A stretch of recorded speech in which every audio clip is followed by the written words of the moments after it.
Okay. So இன்றைய நாள் நாங்கள் ஆவியின் கனியின் 2ஆம் பாகம் படிக்க போகிறோம். ஸோ போன முறை நாங்கள் அறிமுகம் பார்த்து நாங்கள் போன வாரம் தான் நாங்கள் ஸ்டார்ட் பண்ணின ஆவியின் கனி என்ற அந்த புதிய தலைப்பில்.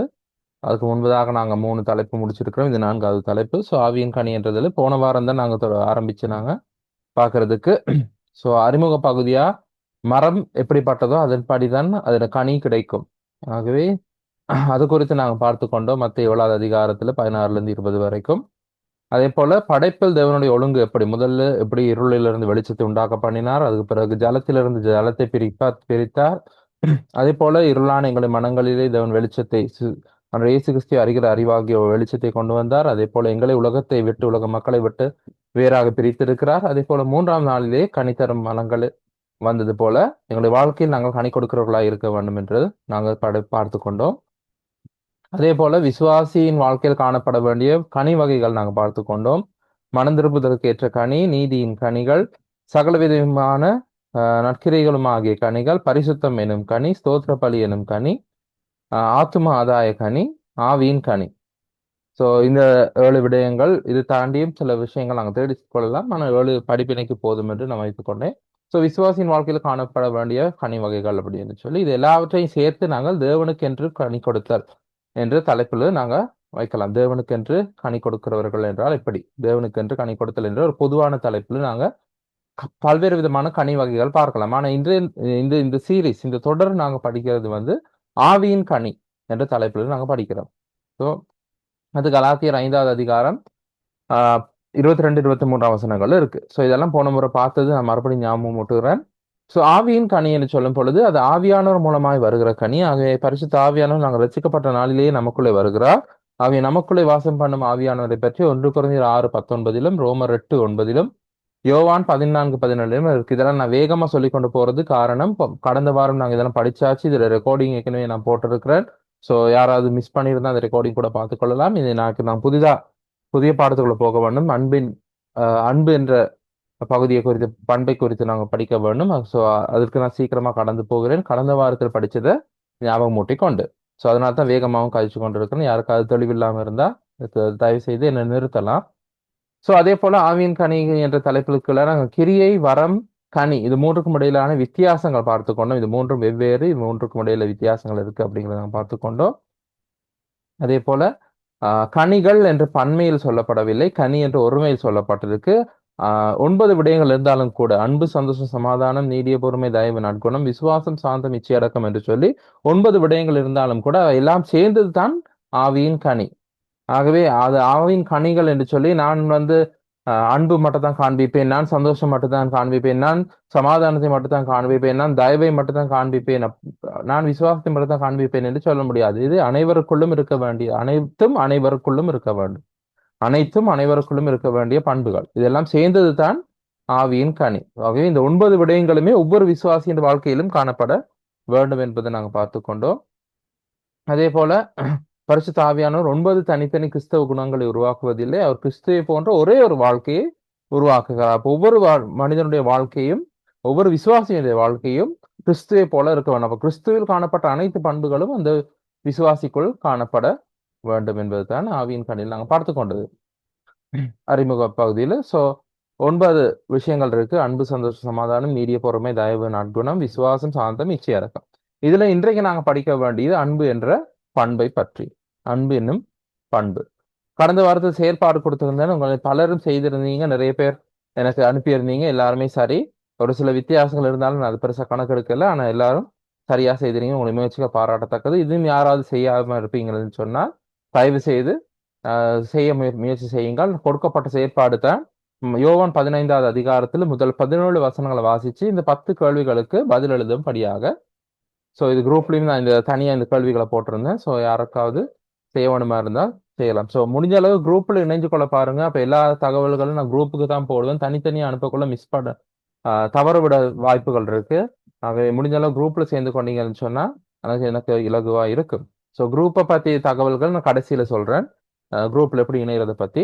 ஸோ இன்று நாங்க படிக்க போறது அன்பு எனும் கனி. அன்பு எனும் கனியில் அன்பு எனும் பண்பு. ஆவியின் கனியில் அன்பு எனும் பண்பு. சோ இந்த அன்பு என்னும் பண்பு என்பது தயாராகும் பொழுது எனக்கு புரிஞ்சுது. இது தயாராகிறது அவ்வளவு இலகுவான ஒரு விஷயம் இல்லை என்று சொன்னா, ஒரு மணித்தியாலத்துக்குள்ளாக நான் அன்பை பத்தி சொல்ல வேண்டிய விஷயங்கள் பல இருக்கு. பரிசுத்த வேதாந்தத்தில் எடுத்து பார்த்தீங்கன்னு சொன்னா, ஆரம்பத்திலிருந்து முடிவு வரை அன்பை பற்றி அத்தனை வசனங்கள் இருக்கு. அத்தனை விதமாக அன்பை பற்றி சொல்லப்பட்டிருக்கு. ஆக இதுக்கு தயாராகிறது கொஞ்சம் சிரமமா இருந்தது. என்ன மாதிரி இதை உங்களுக்கு நான் கொடுக்க வேண்டும்? எந்த மாதிரி சொன்னால் அது பிரயோஜனமா இருக்கும்? அப்படிங்கிறத யோசிச்சு, முடிஞ்ச அளவு நான் இலகுவா வச்சிருக்கொள்ளணும்ன்றதுக்காக, முக்கியமா 2 பகுதிகள முக்கிய 2 பகுதிகளா பிரிச்சிருக்கிறேன். அந்த பகுதிக்குள்ள போறதுக்கு முன்பதாக, அன்பை பற்றி முக்கியமான 2 வசனங்கள் வாசிக்க விரும்புறேன். ஆ அந்த 2 வசனங்களையும் சேர்த்து நான் ஒரு தலைப்பு, ஒரு உபதலைப்பா நான் வைத்திருக்கிறேன். அன்பு நமது அன்று. அன்பு நமது அன்று. அன்பு என்னும் பண்பிலே நாங்க பார்க்கிற முதலாவது உபதலைப்பு தான் அன்பு நமது அன்று. இதுல 2 வசனங்கள் நாங்க பார்த்துக் கொள்ள போறோம். அதாவது இந்த அன்பு என்று சொல்றது வந்து, இந்த உலகத்துல எல்லா மனிதர்களிடத்திலும் இருக்கு இல்லையா? சோ எல்லா மதங்கள்லயும் அதுதான் சொல்றாங்க. அன்பு கூறுங்கள். உயிர்களிடத்தில் அன்பு கூறுங்கள். மற்றவரிடத்தில் அன்பு கூறுங்கள். அப்ப எல்லாரிடத்திலயும் அன்பு இருக்கு. எல்லாருமே அன்பா இருக்கிறாங்க. எல்லாருமே அன்பா இருக்க வேண்டும் என்று கட்டளை சொல்லப்படும் பொழுது, இந்த ஆவியின் கனியில் காணப்படுகிற அன்பு எனும் பண்பு எப்படி மாறுபடுகிறது? எப்படி வித்தியாசமா இருக்கு? ஏன் இதில் ஆவியின் கனியில இருக்கிற அன்பு மற்ற மக்கள் மத்தியில் இருக்கக்கூடிய அன்புக்கும் இடையில என்ன வித்தியாசமா இருக்கும்? என்று நாங்க யோசித்து பார்த்தால், அதுல முக்கியமானது தான் ஆண்டவராய் இயேசு கிறிஸ்து யோவான் 13வது அதிகாரம் 34வது வசனத்துல, யோவான் 13வது அதிகாரம் 34வது வசனத்துல சொல்றாரு, நான் உங்களில் அன்பாய் இருந்தது போல நீங்களும் ஒருவரில் ஒருவர் அன்பாய் இருங்கள். அது இந்த வசனத்தை தொடர்ந்து நாங்க வாசிச்சு பார்க்கணும். நான் ஸ்கிரீன்ல ஷேர் பண்றேன் பாருங்க. யோவான் முடியுமென்றால் எல்லாரும் பைபிள் திருப்பிக் கொள்ளுங்க. கடந்த முறையும் நான் சொல்லியிருந்தேன். இந்த பைபிள் ஸ்பீக் வரும் பொழுது வேதாகமம், குறிப்பு புத்தகம், பேனா இருக்கணும். சோ நாங்க இப்ப வேதத்தில் திருப்பிக் கொள்ள அந்த வசனத்துல ஒரு முக்கியமான ஒரு வசனம். அதை நாங்க திருப்பி பார்த்துக் கொள்வோம். யோவான் 13வது அதிகாரம் 34வது வசனத்துல பாருங்க.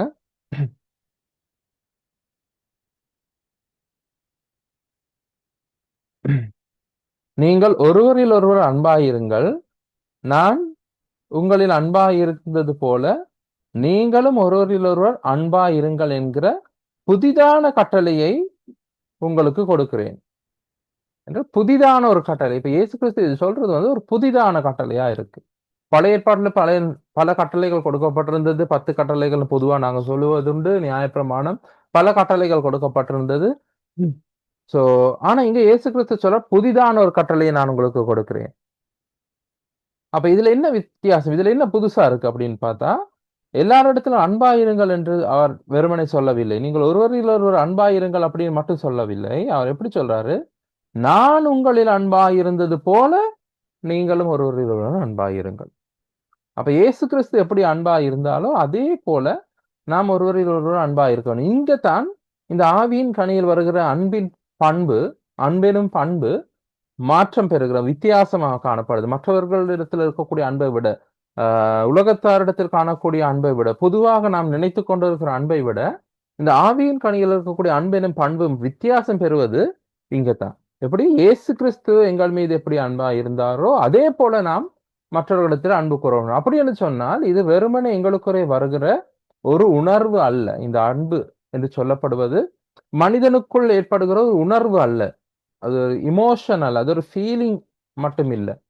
அது வெறுமனே மனிதனுக்குள்ளே இருக்கிற ஒரு உணர்வாக இருக்குமா இருந்தால் அந்த உணர்வுக்கு காரணம் இருக்கணும் இல்லையா? நாங்க பயம் என்ற ஒரு உணர்வு இருக்கு, உணர்ச்சி. அப்ப பயப்படுற மாதிரி இருந்தா அதுக்கு ஏதாவது ஒரு, எங்களுடைய ஒவ்வொரு உணர்வும் ஒரு துலங்கல், என்ன ஒரு தூண்டலுக்கு ஏற்ற துலங்கல். அப்ப ஒரு நாங்க உணர்வு மட்டுமா இருந்தால் அதுக்கு ஒரு காரணம் இருக்கும். சோ அன்புக்கும் காரணம் இருக்கும். ஆனா இது வந்து இந்த அன்பு அப்படிப்பட்ட ஒரு வெறும் உணர்வு அல்ல.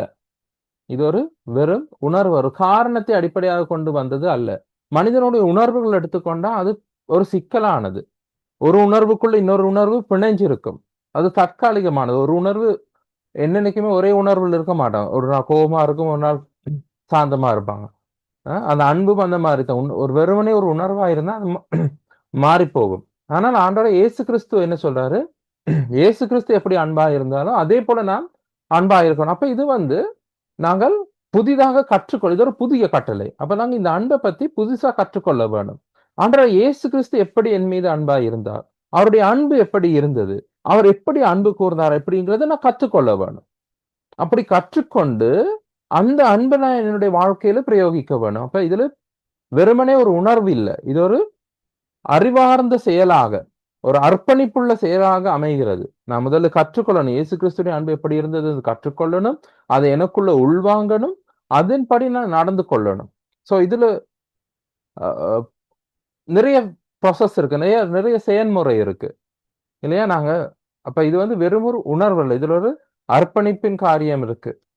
சோ மற்ற பொதுவா நாங்கள் அறிந்திருக்கிற அன்பை விட இந்த அன்பு வித்தியாசமான ஒன்று, வெறும் உணர்வு அல்ல. நான் உங்களுக்கு புரிஞ்சிருக்குமென்னு நினைக்கிறேன். இதை குறித்து மேலும் பேச இப்பொழுது நேரம் இல்லை, நான் படிக்க வேண்டிய வசனங்கள் நிறைய இருக்கு. சோ 2வது வசனம் தான், நமக்கு அருளப்பட்ட பரிசுத்த ஆவியினாலே தேவ அன்பு நம்முடைய இருதயங்களில் ஊற்றப்பட்டிருக்கிறபடியினால். இப்ப 2வது முக்கியமான வசனம் தான், இந்த அன்பு எங்களுக்குள்ளே இருந்து வெளியில் வர அன்பு அல்ல. இந்த அன்பு இயல்பாக எங்களுக்குள்ள இருந்து வெளியில் வர்ற அன்பு அல்ல, இது வந்து தேவனிடத்திலிருந்து எங்களுக்குள்ளே ஊற்றப்பட்ட அன்பு. பாருங்க, ரோமர் 5வது அதிகாரம் 5வது வசனம் அப்படி சொல்லுது, நமக்கு அருளப்பட்ட பரிசுத்த ஆவியினாலே தேவ அன்பு நம்முடைய இருதயங்களில் ஊற்றப்பட்டிருக்கு. அப்ப இந்த அன்பு எங்களுக்குள்ள இருந்து வெளியில வர்றதில்லை, இது வெளியிலிருந்து எங்களுக்குள்ள போடப்பட்ட அன்பு. தேவனிடத்திலிருந்து பரிசுத்த ஆவியானவர் மூலமாக அந்த அன்பு எங்கள் இருதயங்களில் ஊற்றப்பட்டிருக்கு. இது மிகப்பெரிய வித்தியாசம். அப்ப இது வெறுமனே இந்த ஆவியின் கனியில் வருகிற அன்பெனும் பண்பு வெறுமனே ஒரு உணர்வு அல்ல, அது வெறும் ஒரு இயல்பு, எங்களுடைய இயல்பு அல்ல, எங்களுடைய சுபாவம் அல்ல, இயல்பாக எங்களுக்குள்ளே வருகிற ஒருவரை பார்த்த உடனே எங்களுக்கு வருகிற அன்பு அல்ல, இது தேவனுடைய அன்பு எங்களுக்குள் ஊற்றப்பட்டிருக்கு.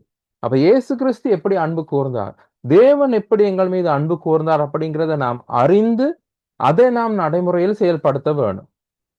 அப்ப இது வந்து வெறும் உணர்வை தாண்டி, எங்களுடைய இயல்பை தாண்டி, சுபாவப்படி நாங்க அன்பானவர்களா, பிறக்கும் பொழுது எங்களில் அந்த அன்பின் குணம் இருக்கு, அந்த அன்பை எல்லாம் தாண்டிய ஒரு அன்பாக இது இருக்கிறது. சோ இது மனித அன்பு அல்ல, மனித உணர்வு அல்ல, இயல்பாக சுபாவமாக எங்களுக்குள்ளே வருகிற அன்பு அல்ல, இது தேவனுடைய அன்பு எங்களுக்குள்ளே ஊற்றப்பட்டு இருக்கிறது. ஆகவே இது எங்களுக்குள்ளே இருந்து வருகிற மனிதனுடைய முயற்சியினால், மனிதனுடைய உணர்வினால், மனிதனுடைய இயல்பினால், அவனுடைய தன்மையினால் வருகிற அன்பு அல்ல, இது தேவனுடைய அன்பு. புரிஞ்சுதா எல்லாருக்கும்? ஏதாவது கேள்வி இருக்கா? ஓகே. சோ அதை நாங்க முதலாவது புரிந்து கொள்ளலாம். ஆவியின் கனியில் சொல்லப்படுகிற அந்த அன்பெனும் பண்பு, அந்த அன்பு நமது அன்று, அந்த அன்பு நமது அன்று, அது அந்த அன்பு எங்களுடைய அன்பு அல்ல, அது தேவனுடைய அன்பை தான் நாங்க வெளிப்படுத்துறோம். ஆகவே இது வெறும் உணர்வு அல்ல, அதுல நாங்க கற்றுக்கொள்ள வேண்டி இருக்கு, அதை நாங்க பிரயோகிக்க வேண்டி இருக்கு. அப்ப இது ஒரு தீர்மானத்தோடு நாங்க செயல்படுத்த வேண்டிய ஒரு அன்பு. இதுல செயல் முக்கியம், தீர்மானம் முக்கியம், புரிதல் முக்கியம். சோ இந்த மாதிரி தான் இந்த அன்பு இருக்கு. சோ இதை புரிஞ்சிருக்கும் நம்புறேன். சோ இந்த ஆவியின் கனியில இருக்கிற அன்பெனும் பண்பை நான் படிச்சு கொள்றதுக்கு இலகுவா 2 பாகங்களா பிரிச்சுக்கணும். பொதுவா இந்த ஆவியின் கனியில் இருக்கிற எல்லா பண்புகளையுமே நாங்க இந்த கட்டமைப்புக்கு கீழாகத்தான் படிக்க போறோம். இந்த கட்டமைப்புக்கு, இந்த ஃப்ரேம்வொர்க், இந்த கட்டமைப்புக்கு கீழாக தான் படிக்க போறோம். அதாவது என்ன, ஒன்று தேவனுடைய அன்பு எப்படிப்பட்டது, நம்முடைய நடைமுறை அன்பு எப்படி இருக்க வேண்டும். சந்தோஷம்னு எடுத்ததாலும் அப்படித்தான், தேவனுடைய சந்தோஷம் எப்படிப்பட்டது, நம்முடைய சந்தோஷம் எப்படி இருக்க வேண்டும். அப்ப பொதுவா இதுதான் கட்டமைப்பு, இந்த சீரீஸுக்கு, இந்த தொடருக்கு அதுதான் கட்டமைப்பு. 9 பண்புகள் படிக்க போறோம் ஆவியின் கனியில. அந்த 9 பண்புகளிலும் அந்த ஒவ்வொரு பண்பும் தேவனுடையது, ஆவியானவருடைய, பரிசுத்த ஆவியானவருடைய. சோ அந்த பண்பு எப்படிப்பட்டது, அந்த பண்பு தேவனுடைய அந்த பண்பு எப்படிப்பட்டது, அது நம்முடைய நடைமுறையில் நாம் எப்படி அதை காண்பிக்க வேண்டும். இப்படிதான், இதுதான் கட்டமைப்பு, பொதுவான கட்டமைப்பு. சோ இன்றைக்கு இந்த ஆவியின் கனியில் அன்பினும் பண்பிலும் நாங்க அதை தான் படிக்க போறோம். சோ முதலாவது நாங்க இப்ப படிக்க வேணும், நாங்க ஒன்று புரிந்து கொண்டாச்சு, இந்த அன்பு என்பது எங்களுடைய இயல்பானது அல்ல, எங்களுடைய உணர்வு அல்ல, அதை தாண்டி இது இயேசு கிறிஸ்து எங்கள் மீது வைத்த அன்பு, இது தேவனுடைய அன்பு, எங்களுக்குள் ஊற்றப்பட்டிருக்கிற அன்பு. சோ அந்த அன்பு நம்முடையது அல்ல, இது தேவனுடைய அன்பு. சோ அந்த தேவ அன்பு எப்படிப்பட்டது, அதை நாங்க முதலாவது கற்றுக்கொள்ள வேண்டும். சோ அதுக்கு ஒரு 10 வசனம் நான் செலக்ட் பண்ணி வச்சிருக்கிறேன். இந்த 10 வசனங்களுமே தனித்தனி பிரசங்கங்களாக நாங்க செய்யலாம், அவ்வளவு ஆழமான வசனங்கள். அது தொடர்பாக இன்னும் பல வசனங்கள் நாங்க தேடிக்கொண்டு போகலாம். அது எல்லாமே நான் இந்த இடத்துல போட இல்லை, நேரம் கருதி. ஏற்கனவே இப்ப 15 நிமிஷம் முடிஞ்சது. சோ நேரம் கருதி நான் எல்லா வசனங்களையும் இதுல சேர்க்கல, 10 வசனம் மட்டும் தான் போட்டுருக்கேன். ஆர்வம் உள்ளவர்கள் இது தொடர்பாக மேலும் வசனங்களை நீங்க தேடி எழுதி கொள்ளலாம். வார நாட்கள்ல இது உங்களுக்கு 7 நாள் இருக்கு, அதுக்கு பிறகும் கூட இருக்கு, டைம் இருக்கு. உங்களுக்கு முடிஞ்ச அளவு வசனங்களை தேடி இந்த ஒவ்வொரு வசனத்தோடும் சேர்த்து எழுதி கொள்ளுங்க. நான் முக்கியமான அந்த 10 வசனங்கள் மட்டும் சொல்றேன். தேவனுடைய அன்பு எப்படிப்பட்டது என்பது தொடர்பாக ஒரு 10 வசனங்கள் நாங்க பார்க்க போறோம். அதுல முதலாவது தான் தேவனுடைய அன்பு அனாதி அன்பு. யாருக்காவது மனப்பாடமா சொல்ல முடியுமா? எரேமியா 31:3 கொஞ்சம் கஷ்டமான வசனம் தான். அனாதி சிநேகத்தால் நான் உன்னை சிநேகித்தேன் என்று ஆண்டவர் சொல்றார். அனாதி அன்பு இல்லையா? இப்ப தமிழ்ல அனாதி என்று சொன்னால் ஆதி அற்ற, ஆதிக்கு முன்னால ஆனா போட்டால் ஆதியின் எதிர் சொல்லா மாறுது. சோ அனாதி ஆதி அற்ற, அதாவது ஆரம்பம் இல்லாத. அதே போல அந்தம் இல்லாததுக்கு தான் அனந்தம். அந்தத்துக்கு முன்னால ஆனா போட்டா அது அனந்தம். எபேசியர் புத்தகத்தில் இருக்கு தேவனுடைய அனந்த ஞானமானது அப்படின்னு இருக்கு. சோ தமிழ் மொழியில அனாதி என்ற சொல் பயன்படுத்தப்பட்டிருக்கு. ஆங்கில மொழியில இட்டர்னல் லவ் இல்ல எவர்லாஸ்டிங் லவ் இருக்கு. சோ அனாதி அன்பு, அதாவது நித்திய அன்பு, ஆரம்பம் இல்லாத அன்பு. அப்ப இது தொடர்பாக நீங்க வசனங்களை தேடி பார்த்து கொள்ளலாம். ஆரம்பம் இல்லாத அன்பு என்று சொன்னால், இந்த ஆரம்பம் இல்லாத அன்பு அப்படின்னு சொன்னா எல்லாவற்றுக்கும் எல்லாம் ஆரம்பிக்கிறதுக்கு முன்பதாக இருந்த அன்பு. அந்த அன்பு எங்களுக்கு என்ன செய்தது? உலக தோற்றம் முதலாய் நம்மை அவர் தெரிந்து கொண்டார். அப்ப அவருடைய அன்பு அங்கிருந்து ஆரம்பிக்குது. எபேசியர் 1 அதிகாரம் 4 வசனம் சொல்லுது, உலக தோற்றம் முதலாய் நம்மை தெரிந்து கொண்டார். அப்ப அவருடைய அன்பு அங்கிருந்து ஆரம்பிக்குது. அனாதி அன்பு, ஆரம்பம் இல்லாத ஒரு அன்பு. சோ அதை பத்தி நீங்க யோசிச்சு பாருங்க. உலகத்தோருக்கு முன்பதாக, எல்லாவற்றுக்கும் முன்பதாக இருந்தே தேவனங்களை நினைச்சிருக்கிறார். அப்ப என்ன செய்திருக்கிறார்? போன வாரமும் நான் உங்களுக்கு வசனம் ஒண்ணு காட்டினேன் இல்ல? ரோமர் 8 அதிகாரம் 29 30 வசனங்கள். அவர் முன் அறிந்திருக்கிறார், முன் குறித்திருக்கிறார், அழைத்திருக்கிறார், நீதிமான்களாக்கி இருக்கிறார், மகிமைப்படுத்தி இருக்கிறார். அப்ப முன்னதாக எங்களை அறிந்திருந்தார். ரோமர் 8:29 போன கிழமை நான் காட்டினேன் அந்த வசனம். சோ இந்த மாதிரி உலகத்திற்கு முன்பதாக, எங்களை படைப்பதற்கு முன்பதாக ஆண்டவர் எங்களுக்காக என்னென்னலாம் செய்திருக்கிறார், அதுகளை பற்றி தேடி பார்த்தா அவருடைய அனாதி அன்பு எப்படிப்பட்டது என்றது தெரியும். அவருடைய நிரந்தரமான அன்பு, நித்தியமான அன்பு கூட என்று கூட சொல்லலாம். நித்தியமானதுக்கு ஆரம்பமும் இல்லை, முடியும் இல்லை. நித்தியம்னு சொன்னால் அது முன்பின் ரெண்டுமே இல்லாதது. ஸோ அனாதி என்று சொன்னால் ஆதி ஆரம்பம் இல்லாதது, நித்தியம் என்று சொன்னால் முன்பின் ரெண்டுமே இல்லை, ஆதியும் இல்லை அந்தமும் இல்லை, அவ்வளவு நித்தியமானது. ஸோ தேவனுடைய அன்பின் முதலாவது பண்பு தான் அது. எரேமியா 31:3 சொல்லுகிறபடி அது ஒரு நித்தியமான அன்பு, அனாதி அன்பு. இது தொடர்பான வசனங்களை நீங்க தேடி பார்த்து கொள்ளலாம். ரெண்டாவது, எபேசியர் 2 அதிகாரம் 4 வசனத்தில் சொல்லப்பட்டிருக்கு மிகுந்த அன்பு என்று சொல்லி. மிகுந்த அன்பு வேறு மொழிபெயர்ப்புகள்ல ஆங்கிலம், சிங்களம் போன்ற வேறு மொழிகளிலும் பெரிய அன்புன்னு சொல்லப்பட்டிருக்கு. மிகுந்த அன்பு என்று தமிழ் மொழியில் இருக்கு, பெரிய அன்பு, பெரிதான அன்பு என்று அடுத்த வேறு மொழிகள்ல இருக்கு. இப்ப இந்த இடத்துல நான் இன்னொரு வசனத்தை நான் காட்ட விரும்புறேன். பாருங்க, 1 யோவான் புத்தகத்துல நான் உங்களுக்கு காட்டுறது ஸ்கிரீன் ஷேர் பண்ணி இருக்கிறேன், வழங்க மன்னிக்கிறேன். அப்படி இல்லாதவங்க திருப்பி கொண்டாலும் பரவாயில்லை. வேதத்துல பாருங்க, 1 யோவான் 3 அதிகாரத்துல 1 வசனம், நாம் தேவனுடைய பிள்ளைகள் என்று அழைக்கப்படுவதினாலே பிதாவானவர் நமக்கு பாராட்டின அன்பு எவ்வளவு பெரிதென்று பாருங்கள். எபேசியர் 2:4 மிகுந்த அன்பு என்று இருக்கு, அல்லது பெரிய அன்பு என்று சொல்லப்பட்டிருக்கு.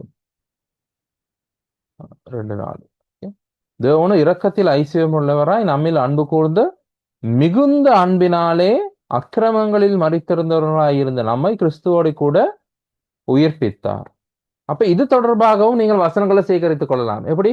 ஆண்டுடைய மிகுந்த கிருபை, மிகுந்த அன்பு அல்லது தேவனுடைய பெரிதான அன்பு எப்படி,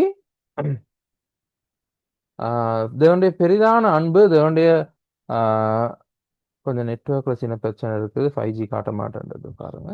ஓகே, ஸோ தேவனுடைய பெரிதான அன்பு அல்லது தேவனுடைய மிகுந்த அன்பு எங்களுக்கு என்னென்ன செய்திருக்கு. இப்ப இந்த 2 வசனங்கள் பார்த்தீங்கன்னு சொன்னா இதுல கிறிஸ்துவோட கூட நம்மை உயிர்ப்பித்திருக்கிறார் அவருடைய மிகுந்த அன்பினாலே. அவருடைய பெரிதான அன்பினாலே. நாங்க வாசிச்ச முதல்ல 1 யோவான் 3வது அதிகாரம் 1வது வசனத்துல நாம் தேவனுடைய பிள்ளைகள் என்று அழைக்கப்படுகிறோம். நாங்க பொதுவா சொல்வது உண்டு இல்லையா? உளையான சேற்றிலிருந்து என்னை தூக்கி எடுத்தார். நான் ஒரு புழு, நான் மண்ணில் இருக்கவன், நான் எம்மாத்திரம் அப்படியெல்லாம் அப்படிப்பட்ட என் குப்பை அப்படியெல்லாம் சொல்ற எங்களை தேவன் தம்முடைய பிள்ளைகள் என்று அழைக்கிறாரா இருந்தால் அவர் நம் மீது பாராட்டின அன்பு எவ்வளவு பெரிது என்று பாருங்கள் அப்படின்னு தான் யோவான் கேட்கிறாரு. சோ அவருடைய அந்த அன்பு, பெரிதான அன்பு எங்களை அவருடைய பிள்ளைகள் ஆக்கி இருக்கு. அவருடைய பிள்ளைகள் ஆக்கி இருக்கு. சோ இந்த மாதிரி தேவனுடைய பெரிதான அன்பு, தேவனுடைய அன்பு எங்களை என்னென்னலாம் செய்திருக்கு. கிறிஸ்துவின் கூட உயிர்ப்பிக்க செய்திருக்கிறார். நாம் தேவனுடைய பிள்ளைகள் என்று அழைக்கப்படுகிறோம். இந்த மாதிரி தேவனுடைய அன்பு எங்களுக்கு என்னெல்லாம் செய்திருக்கு அப்படிங்கிறத நாங்க தேடி பார்க்கலாம். சோ 2வது விஷயம்தான் தேவனுடைய அன்பு எப்படிப்பட்டது? அது நிரந்தரமானது, ஆரம்பம் இல்லாதது. அதே போல அது பெரிய அன்பு. வழங்குதா ஸ்கிரீன்? ஓகே. 3வது தான் எபேசியர் 3வது அதிகாரம் 18. 3வது 4வது நான் ஒன்றா காட்டுறேன். ரெண்டுமே பக்கத்து பக்கத்துல இருக்கிற வசனங்கள். எபேசியர் 3வது அதிகாரம் 18வது 19வது வசனங்கள்ல அளவிட முடியாத அன்பும் அறிவுக்கெட்டாத அன்பும், அறிவுக்கு எட்டாத அன்பு, அறிவுக்கு எட்டாத, அறிவுக்கு கிட்ட முடியாத, அறிவால் அறிந்து கொள்ள முடியாத அன்பு, அறிவுக்கு எட்டாத அன்பு. சோ 2 விதமாக அது விரிவாக்கப்பட்டிருக்கு. அளவிட முடியாத அன்பு, அறிவுக்கு எட்டாத அன்பு. பாருங்கள், எபேசியர் 3வது அதிகாரம் 18வது வசனம். சகல பரிசுத்தவான்களோடும் கூட கிறிஸ்துவனுடைய அன்பின் அகலம், நீளம், ஆழம், உயரம் இன்னதென்று உணர்ந்து, உணர்ந்து அல்லது புரிந்து என்று கூட சொல்லலாம். உணர்ந்து அல்லது புரிந்து. சோ இது அளவிட முடியாத அன்பு. அவருடைய அன்பினுடைய அகலம், நீளம், ஆழம், உயரம் இன்னதென்று நாம் உணர்ந்து கொள்ள வேண்டும். இது அவருடைய அன்பு அவ்வளவு அளவிட முடியாத ஒன்று. அதே மாதிரி 19வது வசனத்துல அறிவுக்கு எட்டாத அந்த அன்பு. இது இந்த 19வது வசனம் ஒரு புதிர் போன்ற ஒரு வசனம். பாருங்க, 19வது வசனம் எபேசியர் 3:19 ஒரு புதிர் மாதிரி இருக்கு. பாருங்க, அறிவுக்கு எட்டாத அந்த அன்பை அறிந்து கொள்ள. அது அங்க வசனமே ஏற்கனவே சொல்லிட்டுது, இது அறிவுக்கு எட்டாத அன்பு, இது அறிவுக்கு எட்டாத அன்புன்னு சொல்லியாச்சு. ஆனால் பவுல் என்ன சொல்றாரு? அந்த அறிவுக்கு எட்டாத அந்த அன்பை அறிந்து கொள்ள வேணும் அப்படின்னு சொல்றாரு. ஏற்கனவே அவர் சொல்லிட்டாரு அறிவுக்கு எட்டாத அன்புன்னு. ஆனா அதை அறிந்து கொள்ள சொல்றாரு. அது எப்படி அறிந்து கொள்றது? இது ஒரு புதிர் மாதிரி இருக்கு. ஆனால் இது பிராக்டிக்கல்ல, அது நடைமுறையில சாத்தியமான ஒன்று. அவருடைய அன்பை அறிவு கட்டாத அந்த அன்பை அறிந்து கொள்ள வேண்டுமாம். எப்படி அறிந்து கொள்ள வேண்டும்? அறிந்து கொள்ள வல்லவர்களாக தேவனுடைய சகல பரிபூர்ணத்தாலும் நிறையப்படவும். அது எப்படி நாம் அறிந்து கொள்ள வேண்டும்? சகல பரிசுத்தவான்களோடு கூட கிறிஸ்துவனுடைய அன்பில், சகல பரிசுத்தவான்களோடு கூட கிறிஸ்துவனுடைய அன்பின் அகலம், நீளம், ஆழம், உயரம் என்னது என்று உணர்ந்து அறிவு கட்டாத அந்த அன்பை அறிந்து கொள்ள வல்லவர்களாக. அப்ப அந்த தேவனுடைய அறிவுக்கு எட்டாத அந்த அன்பை நாம் எப்படி அறிந்து கொள்ள முடியும்? சகல பரிசுத்தவான்களோடு, மற்ற விசுவாசிகளோடு நாம் பழகும் பொழுதுதான் அந்த அன்பை நாம் அறிந்து கொள்ள முடியும். அந்த அன்பினுடைய அகலம், நீளம், ஆழம், உயரம் எப்படிப்பட்டது என்று நாம் அறிந்து கொள்ள முடியும். எப்படி? மற்ற விசுவாசிகளோடு நாம் பழகும் பொழுது, அவர்களோடு நாம் எங்களுடைய வாழ்க்கையை பகிர்ந்து கொள்ளும் பொழுது, அவர்களுடைய வாழ்க்கை அனுபவத்தை நாங்கள் எங்களோட பகிர்ந்து கொள்ளும் பொழுது, அவர்களுக்குள்ளே தேவன் எப்படி அன்பு கூர்ந்திருக்கிறார், அந்த அன்பின் நிமித்தமாக அவர்களுடைய வாழ்க்கையில் தேவன் எப்படி செயல்பட்டிருக்கிறார் என்பதை நாம் கண்டு கொள்ளும் பொழுது, எங்களுடைய வாழ்க்கையில் ஆண்டவருடைய அன்பின் காரணமாக செய்திருக்கிற விஷயங்களை நாம் அவர்களோடு பகிர்ந்து கொள்ளும் பொழுது, அந்த பரிசுத்தவான்களுடைய ஐக்கியத்திலே தான் நாம் அறிவுக்கு எட்டாத அந்த அன்பை அறிந்து கொள்ள முடியும். சோ அது அவருடைய அன்பு அளவிட முடியாத அன்பு, அறிவுக்கு எட்டாத அன்பு. அடுத்த விடயத்துக்கு போலாம். சோ 4 விஷயம் பார்த்திருக்கிறோம். அவருடைய அன்பு அனாதி அன்பு, பெரிதான அன்பு, அளவிட முடியாத அன்பு, அறிவுக்கு எட்டாத அன்பு. ஸ்கிரீன்ல இன்னும் வரலையா? வந்துட்டு. சரி. அதே மாதிரி யோவான் 15:13 இந்த வசனம் நாங்க பார்க்க வேண்டும். அது வந்து தியாகபூர்வமான அன்பு. யோவான் 15:13. யோவான் 15:13. இன்றைக்கு நிறைய படங்கள் எல்லாம் இல்ல. போன வாரம் நிறைய கலர்ஃபுல்லா படங்கள் எல்லாம் இருந்தது. இன்னைக்கு படங்கள் எல்லாம் போடல. ஏன்னா நிறைய வசனங்கள் இருக்கு பார்க்கிறதுக்கு. ஸோ அதனால ஸோ கொஞ்சம் இன்ட்ரெஸ்டிங் குறைவு மாதிரி இருந்தாலும் இந்த படங்கள் எல்லாம் பார்க்க கலர்ஃபுல்லா இருந்தா கொஞ்சம் இன்ட்ரெஸ்டிங்கா இருக்கும். இருந்தாலும் நிறைய வசனங்கள் அதை விட முக்கியமானது இல்லையா?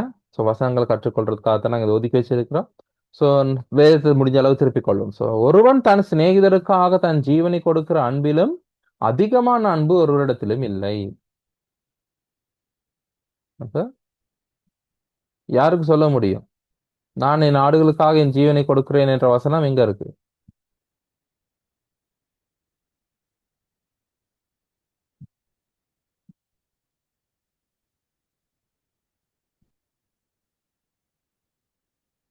நானும் யோவான் 10:10 நானும் அவைகளுக்கு ஜீவன் உண்டாயிருக்கும் அது பரிபூர்ணப்படும் வந்தேன். நானே நல்ல மேய்ப்பன். நல்ல மேய்ப்பன் ஆடுகளுக்காக தன் ஜீவனை கொடுக்கிறான். இப்ப நான் நல்ல மேய்ப்பன். நல்ல மேய்ப்பனா இருந்தா ஜீவன் கொடுக்க வேண்டும். நான் நல்ல மேய்ப்பன், ஆகவே நான் என்னுடைய ஜீவனை கொடுக்கிறேன் அப்படிங்கிற அர்த்தத்தில் தான் அவர் இங்க சொல்றாரு. ஸோ யோவான் 15 என்ன சொல்றாரு? யோவான் 15:13 தன் ஜீவனை கொடுக்கிற அன்பை விட அதிகமான அன்பு வேற எங்கு யாரிடத்திலும் இல்லை. இந்த காலத்துல யாராவது அன்பு வைத்தால் என்ன சொல்லுவாங்க? நான் உனக்காக உயிரை கூட கொடுப்பேன்னு சொல்லுவாங்க. ஆனா கஷ்டம் வர்ற காலத்துல விட்டுட்டு போயிடுவாங்க. ஆனா ஆண்டவர் அப்படி இல்லை. அவருடைய உயிரை கொடுத்துட்டாரு. அவர் நாங்க பிறக்கிறதுக்கு முன்பதாகவே அவருடைய உயிரை கொடுத்துட்டாரு. அவருக்கு உயிர் கொடுத்து அவர் உயிர் தெழுந்து இப்போ உயிரோடு இருந்து கொண்டு தான் சொல்றாரு, பாரு நான் உனக்காக இந்த உயிரையே கொடுத்துட்டேன் அப்படின்னு சொல்றாரு. அப்ப அவருடைய அன்பை தாண்டி வேறொரு அன்பை உங்களால இந்த உலகத்துல யாருக்கும் கண்டுபிடிக்க முடியாது. அவருடைய அன்பை உதறி தள்ளிட்டு நீங்க வேறு அன்பு மீது வேறு நபர்கள் பின்னால போவீங்களா இருந்தால் அதை விட முட்டாள்தனம் இருக்க முடியாது. சோ இருக்கிறதுலேயே உயர்வான அன்பு அவருடைய அன்பு தான். சோ அது தியாகபூர்வமான அன்பு. தன் ஜீவனை கொடுத்த தியாகபூர்வமான அன்பு. எபேசியர் புத்தகத்திலையும் அவர் அதுதான் சொல்றாரு இல்லையா? எபேசியர் 5வது அதிகாரத்துல நாங்க பொதுவா திருமண வீடுகள்ல வாசிக்கிறது உண்டு. எபேசியர் 5:25 புருஷர்களே உங்கள் மனைவிகளில் அன்பு கூறுங்கள், அப்படியே கிறிஸ்துவும் சபையில் அன்பு கூர்ந்து. இந்த வசனம் தொடர்ச்சியா போகுது. கிறிஸ்துவும் சபையில் அன்பு கூர்ந்து தாம் அதை திருவசனத்தை கொண்டு தன்னின் முழுக்கினால் சுத்திகரித்து பரிசுத்தமாக்குறதற்கும் கரைத்திரை முதலானவைகள் ஒன்றும் இல்லாமல் பரிசுத்தமும் பிழையற்றதுமான மகிமையுள்ள சபையாக அதை தமக்கு முன் நிறுத்திக் கொள்வதற்கும் தம்மை தாமே அதற்காக ஒப்பு கொடுத்தார். கிறிஸ்துவும் சபையில் அன்பு கூர்ந்து தம்மை தாமே அதற்காக ஒப்பு கொடுத்தார். சோ அது வந்து தியாகபூர்வமான அன்பு. தேவனுடைய அன்பு, இயேசு கிறிஸ்துவின் அன்பு தியாகபூர்வமான அன்பு. அடுத்தது நிபந்தனையற்ற அன்பு. தேவனுடைய அன்பு எப்படிப்பட்டது?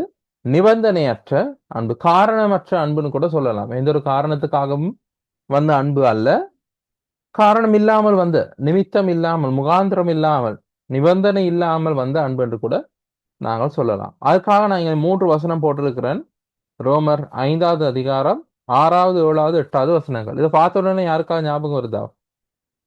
வசனங்கள் பார்த்த உடனே ஞாபகம் வரணும். சில இதெல்லாம் ரொம்ப ஃபேமஸான சொல்லுவாங்க, ஃபேமஸான வசனங்கள், இது ரொம்ப பரிச்சயமான வசனங்கள். இது ரோமர் 5வது அதிகாரத்துல 6வது வசனம், 8வது வசனமும் 10வது வசனம், ஒன்றை விட்ட வசனங்கள்.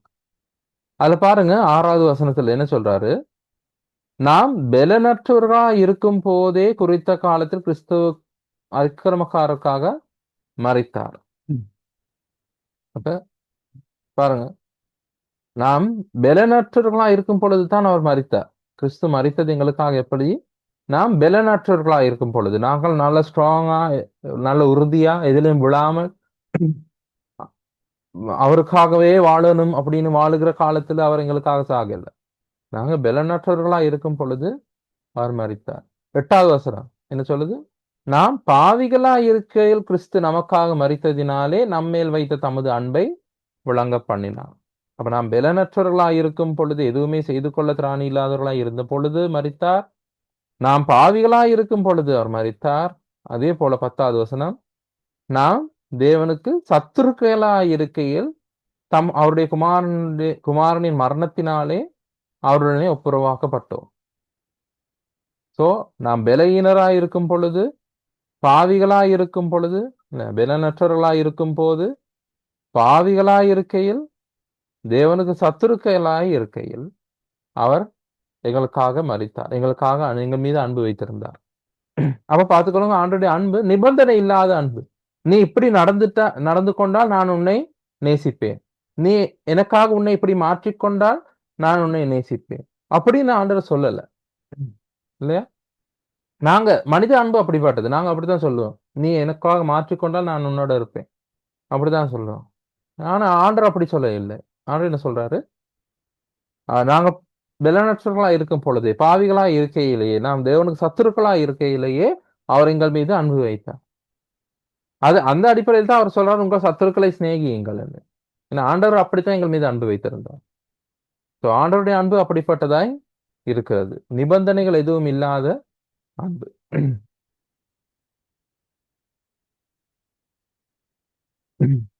அனாதி அன்பு, பெரிதான அன்பு, அளவிட முடியாத அன்பு, அறிவு கெட்டாத அன்பு, தியாகபூர்வ அன்பு, நிபந்தனையற்ற அன்பு. யோவான் 1 யோவான் நிருபத்திല്, யோவான் சுவிசேஷ புத்தகம் அல்ல, யோவான் எழுதின முதலாவது நிருபத்திല് 10வது நான் அதிகாரம் இன்னைக்கு போடல, இன்னைக்கு ஸ்பெல்லிங் மிஸ்டேக் ஒன்று இருக்கு. 4வது அதிகாரம் 1 யோவான் 4வது அதிகாரம் 10வது வசனம். 1 யோவான் 4வது அதிகாரம், நான் இது வாசிங்க, நான் கடையில் அதை மாத்திட்டு வரேன். யோவான் 4வது அதிகாரம். சரி,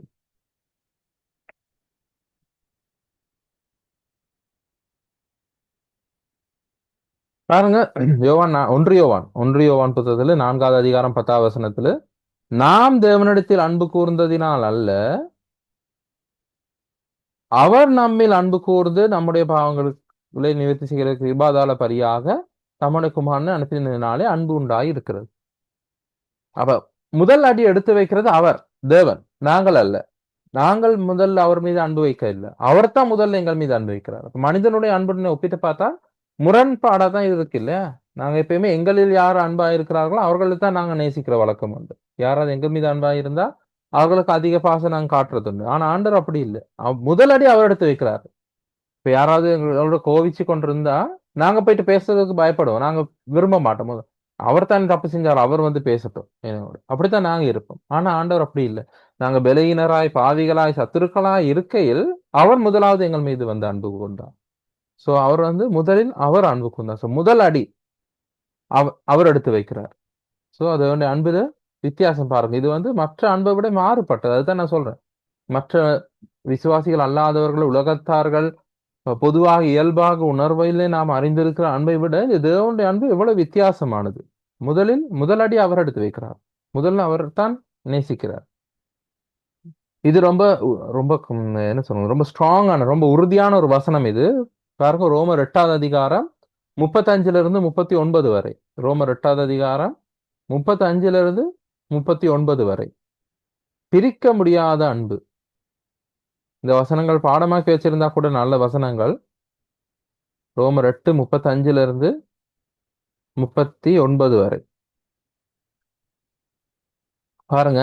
பவுல் அவர்களுடைய நிலைமை எப்படி இருக்கு? உமது நிமித்தம் எந்நேரமும் கொல்லப்படுகிறோம், அடிக்கப்படும் ஆடுகளைப் போல எண்ணப்படுகிறோம் என்று எழுதியிருக்கப்படி நேர்ந்தாலும், சோ இயேசு கிறிஸ்துக்காக, தேவனுக்காக அவர் இவ்வளவு பாடுகள் பட்டாலும் கூட அவர் ஞாபகப்படுத்திக் கொள்றாரு. என்ன சொல்றாரு? கிறிஸ்துவின் அன்பை விட்டு நம்மை பிரிப்பவன் யார்? கிறிஸ்துவின் அன்பை விட்டு யாரால பிரிக்க முடியும்? யோபுவோட வாழ்க்கையை பார்த்தா, யோபு ஆண்டவரை விட்டு விளக்குறதுக்காக எவ்வளவு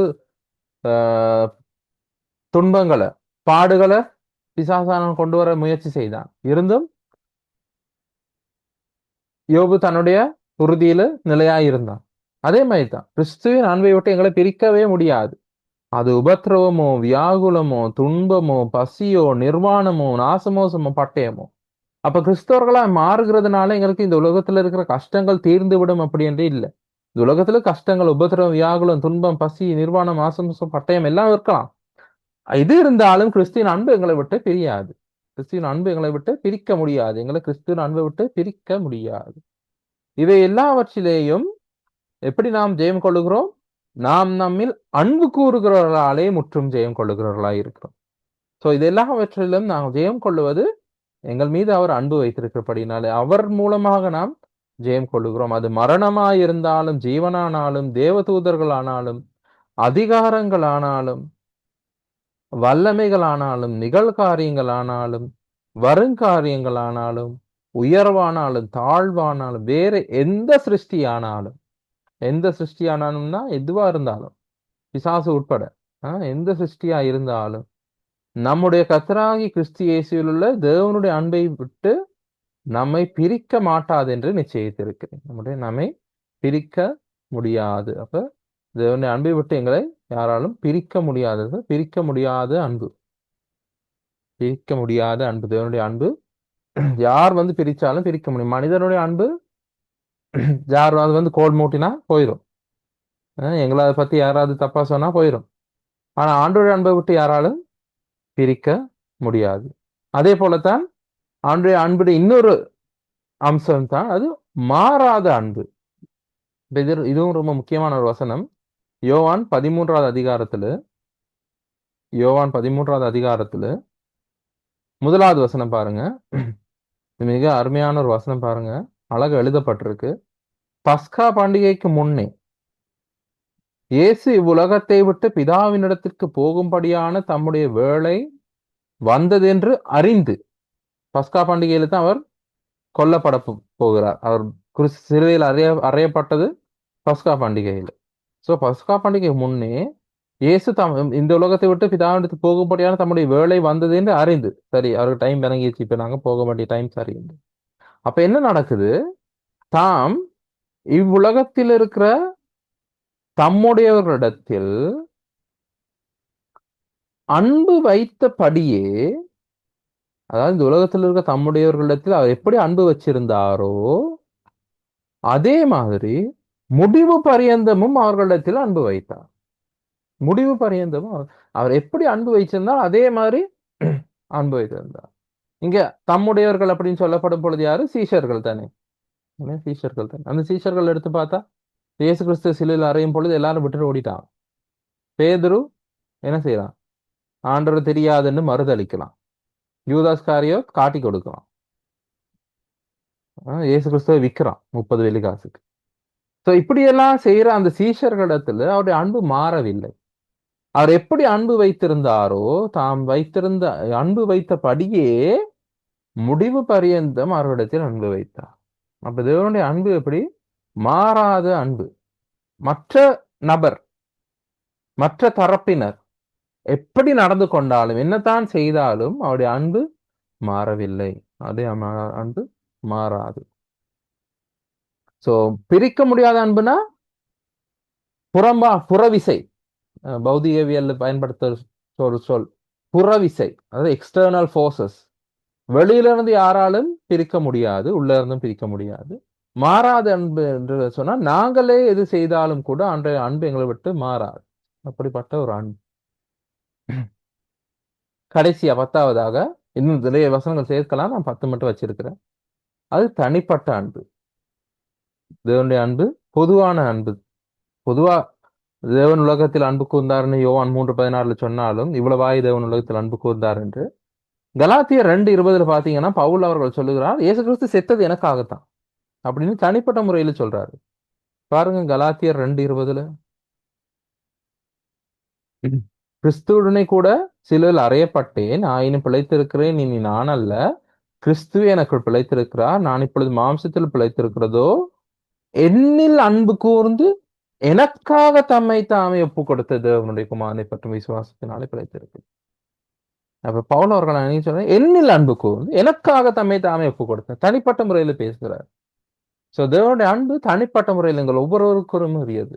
இது எங்களுடைய சபையில ஒரு பிரசங்கியார் இப்படி சொல்வது உண்டு, இந்த உலகத்திலே நான் மட்டும்தான் இருந்தாலும், நான் மட்டும்தான் இந்த உலகத்திலே இருக்கிற ஒரே மனுஷனா இருந்தாலும் கூட இயேசு கிறிஸ்து எனக்காக வந்து இறந்திருப்பார் அப்படின்னு அடிக்கடி எங்களுடைய சபையில ஒரு சகோதரன் பிரசங்கம் பண்ண கூட சொல்லுவது உண்டு. அப்படி தேவனுடைய அன்பு தனிப்பட்டது. தனிப்பட்ட முறையில் எங்கள் மீது அன்பா இருக்கிறார். நான் உன்னை பெயர் சொல்லி அழைத்தேன் அப்படின்னு தானே அவர் சொல்றாரு. ஸோ அது தனிப்பட்ட அன்பு. ஸோ தேவனுடைய அன்பினுடைய 10 அம்சங்கள் இப்படி இருக்கு. ஸோ இதை விட இன்னும் தாண்டி நாங்கள் தேவனுடைய அன்பை பற்றி தேடி பார்க்கலாம். இது ஒவ்வொன்றையும் பற்றி தனித்தனியா பிரசங்கம் பண்ணலாம். இது ஒவ்வொன்றுக்குள்ளேயும் அத்தனை வசனங்களை இன்னும் நாங்கள் சேர்த்துக் கொள்ளலாம். அவருடைய நித்திய அன்பு எப்படிப்பட்டது, அவருடைய பெரிதான அன்பு எப்படிப்பட்டது, அவருடைய அளவிட முடியாத அன்பு எப்படிப்பட்டது, அறிவு கட்டாத அவருடைய அன்பு எப்படிப்பட்டது, அவருடைய தியாகபூர்வமான அன்பு எப்படிப்பட்டது, நிபந்தனை இல்லாத காரணம் இல்லாத முகாந்திரம் இல்லாத அவருடைய அன்பு எப்படிப்பட்டது, முதலில் நேசித்த அவருடைய அன்பு எப்படிப்பட்டது, பிரிக்க முடியாத அவருடைய அன்பு எப்படிப்பட்டது, மாறாத அன்பு, அவர் என் மீது வைத்திருக்கிற தனிப்பட்ட அன்பு, இது எல்லாவற்றையும் பற்றி தனித்தனியா பிரசங்கம் பண்ணலாம். ஆனால் அதுக்கெல்லாம் எனக்கு டைம் இல்லை. அது நீங்க ஒரு ஸ்டடியா செய்து கொள்ளுங்க. சோ தேவனுடைய அன்பினுடைய பண்புகள் நாங்க எப்படி பார்க்கிறோம். சோ இந்த அன்பு ஆவியின் கண்ணில் இருக்கிற அன்பு என்னும் பண்பு நான் முதல்ல பார்த்த மாதிரி மனித உணர்வில் ஒரு உணர்வு அல்ல. இது வெறும் உணர்வுல வர்ற அன்பினால இவ்வளத்தையும் செய்ய முடியாது இல்லையா. ஒரு உணர்வு கொஞ்ச நேரம், அது ஒரு குறிப்பிட்ட காரணத்துக்காக வரும் போகும், அவ்வளவுதான். ஆனா தேவனுடைய இந்த அன்பை பார்த்தா அப்படி நடக்காது. சோ தேவனுடைய அன்பு இப்படிப்பட்டது. அடுத்து நாங்க படிக்க போறது நம்முடைய நடைமுறை அன்பு எப்படி இருக்க வேணும். எங்களுடைய நடைமுறை அன்பு எப்படி இருக்க வேணும். இதுக்காக நாங்க நிறைய வசனங்கள் திருப்பி பார்க்க போறது இல்ல. திருப்பி பார்க்கலாம், ஆனா அப்படி பார்க்க போறது இல்ல. இதுக்காக நாங்க ஒரே ஒரு வேத பகுதியை தான் பார்க்க போறோம். நமது நடைமுறை அன்பு பற்றி படிக்கிறதுக்காக நாங்க ஒரே ஒரு வேத பகுதியை பார்க்க போறோம். யாருக்காவது யூகிக்க முடியுமா அது எந்த பகுதியா இருக்கும் என்று? அன்பின் அதிகாரம் என்று ஒன்று இருக்கு. பரிசுத்த வேதாகமத்தில் சில குறிப்பிட்ட அதிகாரங்கள் விசேஷமான அதிகாரங்கள், விசுவாசத்தின் அதிகாரம் அப்படி இருக்கு இல்லையா. ஸோ அந்த மாதிரி அன்பின் அதிகாரம் என்று ஒன்று இருக்கு. அது 1 கொரிந்தியர் 13வது அதிகாரம்.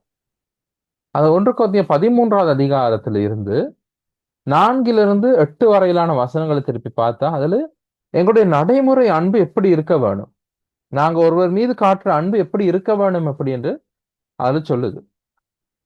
அதுல முதலாவது தான் அது நீடிய சாந்தம் உண்டு. நீடிய சாந்தம் உள்ளது. என் பொறுமைக்கு அளவு இருக்கு அப்படின்னு நாங்க சொல்ல முடியாது. அது நீடிய சாந்தம் உள்ளது. நீடியதுன்னு சொன்னா அது எவ்வளவு நீளம். நாங்க முதல்ல பார்த்தோம் தேவனுடைய அளவிட முடியாத அன்பு. அவருடைய அகலம் ஆழம் நீளம் உயரம் என்னது என்று அறிய முடியாது. சோ நீடிய சாந்தம் அது எவ்வளவு நீட்டம் தெரியாது, அளந்து பார்க்க முடியாது. சோ இந்த 1 கொரிந்தியர் 13வது அதிகாரம் 4லிருந்து 8 வரையிலான வசனங்கள் இதுதான் இருக்கு. அன்பு நீடிய சாந்தமும் தயவும் உள்ளது. இப்ப நாங்க சில பேர் இந்த இரக்கம், கருணை, தயவு, பரிதாபம் இது எல்லாத்தையும் அன்புக்கு மறுசொல்லாக பயன்படுத்துறது உண்டு. ஆனால் அது தவறு. தயவுங்கிறது வேற, இரக்கம்ங்கிறது வேற. அதை பத்தி நாங்க பிறகு ஆழமா படிக்கலாம். ஆனா வித்தியாசங்கள் இருக்கு. சோ தயவு உள்ளது அன்பின் ஒரு விளைவு, அல்லது அன்பின் இன்னும் ஒரு அம்சம் தான் தயவு. அன்பும் தயவும் ஒன்றல்ல, அன்பின் இன்னொரு அம்சம். அன்பு இருந்தால் தயவு இருக்கும், அந்த மாதிரி. சோ பொறாமை இல்லை, அன்பு பொறாமப்படாது. எங்களுக்குள்ள தேவனுடைய அன்பு இருக்கு. இந்த ஆவியின் கனி ஆகிய அன்பு இருக்கும் பொழுது, இந்த அன்பின் பண்பு இருக்கும் பொழுது பொறாமை வர முடியாது. அது எங்களை புகழ்ந்து கொள்ளாது. ஒரு 2 பேருக்கு இடையில இருக்கிற உறவுல அது என்ன பெருமையா பேசாது, மற்றவரை தான். ஒருவரை கணம் பண்ணுகிறதுலே முந்திக் கொள்ளுங்கள், அப்படித்தான் பரிசுத்த வேதாகமம் சொல்லுகிறது. ஒருவரை கணம் பண்ணுதலே, வாழ்த்துதலே முந்திக் கொள்ளுங்கள், ஒருவர் கணம் பண்ணுதலே முந்திக் கொள்ளுங்கள், ஒருவர் மேன்மை உள்ளவராக எண்ணுங்கள், அப்படித்தான் பரிசுத்த வேதாகமங்கள் சொல்லி கொடுத்திருக்கு. சோ அது எங்களை புகழ்ந்து மற்றவரோட நான் சிறந்தவர் என்று எண்ணாது. அன்பு இருக்கும் பொழுது இருமாப்பா இராது. அது நமக்கு எக்ஸ்பிளைன் பண்ண தேவையில்லைன்னா, இருமாப்பு இருக்கிற இடத்துல அன்பு இருக்காது. அயோக்கியமானது செய்யாது, மற்றவர்களுக்கு கேடு வர்றது செய்யாது. தற்பொழிவை நாடாது. எங்களுடைய பிரயோஜனத்தை, சுய பிரயோஜனத்தை தேடாது. சினம் அடையாது. அன்பு இருக்கும் நேரத்துல சில பேர் தர்க்கிக்கலாம். ஆனா பரிசுத்த இல்லாம இதான் சொல்லுது, சினம் அடையாது. தேவனுடைய அன்பு சினம் அடையாது. எல்லாவற்றையும் அடுத்த வருஷம் சொல்லுது, தீங்கு நினையாது, அநியாயத்தில் சந்தோஷப்படாமல் சத்தியத்தில் சந்தோஷப்படும், சகலத்தையும் தாங்கும், சகலத்தையும் விசுவாசிக்கும், சகலத்தையும் நம்பும், சகலத்தையும் சகிக்கும். இப்ப இதுல தாங்கும் சகிக்கும் ரெண்டுக்கும் கிட்டத்தட்ட கிட்ட கிட்ட போற வசனங்கள். தாங்கும் சகிக்கும், ஆனா ரெண்டுக்கும் சின்ன வித்தியாசம் இருக்கு. விசுவாசிக்கும் நம்பும் ரெண்டும் கிட்ட கிட்ட போற வசனங்கள், ஆனா வித்தியாசம் இருக்கு. விசுவாசிக்கும் என்று தமிழ் வேதாமத்தில் பயன்படுத்தப்பட்டிருக்கிறது வந்து பிலீவ், சொல், அவர் மற்றவர் மீது நம்பிக்கை வைத்திருக்கும். நம்பும் என்று சொல்லும் பொழுது ஒரு எதிர்பார்ப்போடு இருக்கும், அதுல எதிர்பார்ப்பு இருக்கும். மற்றவர் ஒரு பின்வாங்கி போகிறவராய் இருந்தாலும் கூட இல்லையா, ஒரு நம்பிக்கை இருக்கும், இல்ல எப்படியாவது ஆண்டவர் இவரை கொண்டு வருவார், ஆண்டவர் இதை மாற்றுவார் என்ற நம்பிக்கையோட செயல்படும். ஒரு எதிர்பார்ப்பு. ஸோ விசுவாசிக்கும் என்ற பொழுது பிலீவ் என்ற ஆங்கில சொல்லும், நம்பும் என்ற பொழுது ஹோப் என்ற ஆங்கில சொல்லும் பயன்படுத்தப்பட்டிருக்கு.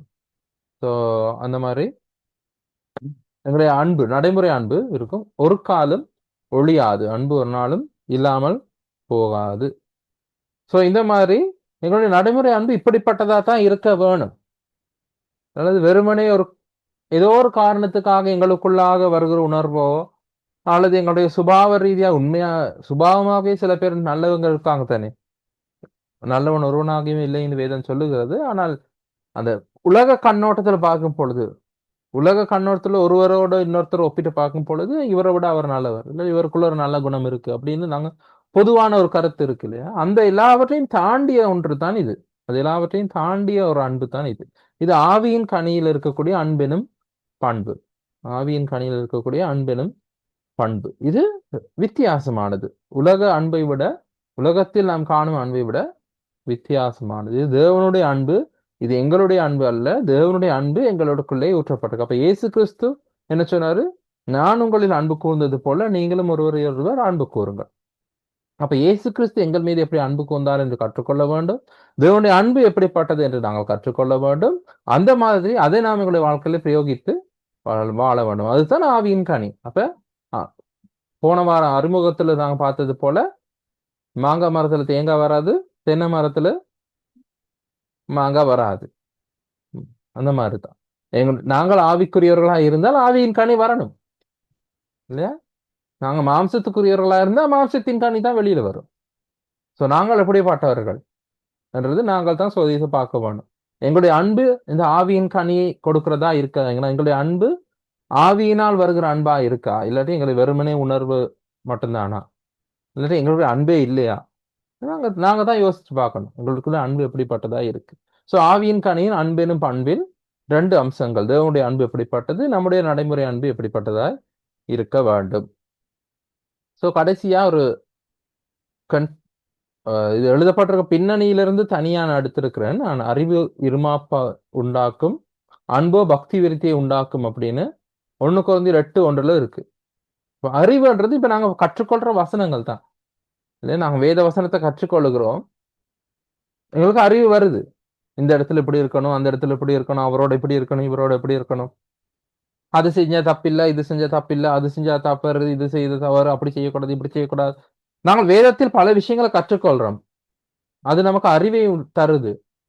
ஆனால் அன்பு இல்லை என்று சொன்னால் அந்த அறிவு வெறும் இருமாப்பு மட்டும்தான்.